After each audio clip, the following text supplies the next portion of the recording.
Hey garden people, welcome to our rooftop farm. In today's video, I'm going to show you how we set up a flower garden on our roof. Let's go. To get beautiful blooms like this on your roof, let's start at the beginning. We're using milk crates as our planter boxes because they're lightweight, compact, and breathable. We found these used at an upcycle store in the Bay Area. Next, we gathered our materials: a roll of landscaping fabric, a crate, and scissors. We'll measure the landscape fabric using our crate and cut it just beyond the length of the crate. We want 2 pieces per crate, so just stack the measured piece on top and cut. We'll then lay these inside the crate so it's fully covered inside with fabric. This will help keep the soil inside the crate. With your scissors, carefully create small holes in the fabric and weave a zip tie between one of the crate holes and the fabric hole to keep the fabric in place. We'll do this on all 4 sides of the crate so it's nice and secure. Make sure to push the fabric down so it sits on the bottom before zip tying. We chose to use milk crates not only because they're very movable, but it also allows the plants to air prune. With the holes in the side, this creates more airflow into the soil. So when a plant's roots hit the side of the container, instead of feeling a solid wall and becoming root bound, they will feel air against their roots. This causes the root tip to dry out and stop growing. In response, the plant will produce even more fibrous lateral roots. This creates a healthy plant with a dense root system ready to take up water and nutrients. We started several types of flowers from seed, including feverfew, strawflower, status, and lisianthus.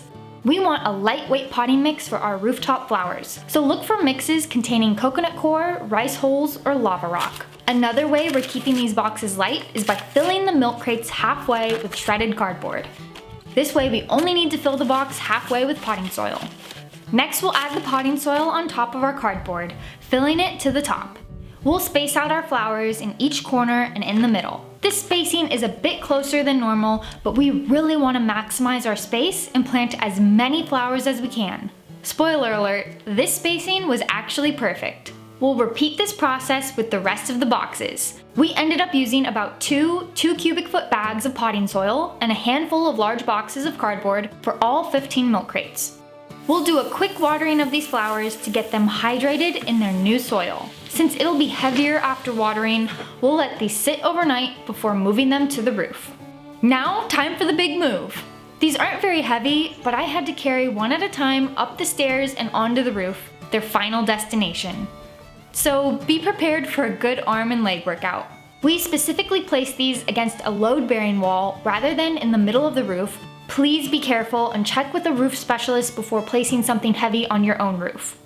We have a water spigot installed on our roof, so I hooked up a garden hose so I could easily water these flowers each day. We also placed these milk crate planters so that any water will run off into our drain pipe and it isn't just sitting stagnant on our roof. With all of the time I was spending getting on the roof to water, we figured we could make this a lot easier.